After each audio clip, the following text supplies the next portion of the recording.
కర్నూలు నగరంలోని నూతనపల్లి గ్రామంలో వినాయక చవితి పండుగ భక్తి శ్రద్ధలతో జరుపుకోవడం జరిగిందని నిర్వాహకులు తెలియజేశారు. ఈ రోజు 8వ రోజు కావడంతో వినాయకుని విగ్రహం దగ్గర అన్నదాన కార్యక్రమం ఏర్పాటు చేశామని, గ్రామంలోని ప్రజలందరూ ఈ అన్నదాన కార్యక్రమానికి విచ్చేసిన అన్న ప్రసాదాలు స్వీకరించారని వారు తెలిపారు.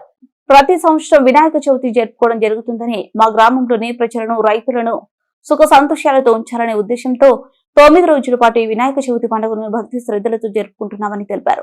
కార్యక్రమంలో LIC Maddeletti doctor Maddaiah, Ramakrishna, Chennaiah, dealer Govind, Nagaseshulu, Balamaddaiah, Vinod మరియు గ్రామ పెద్దలు, ప్రజలు పాల్గొన్నారు.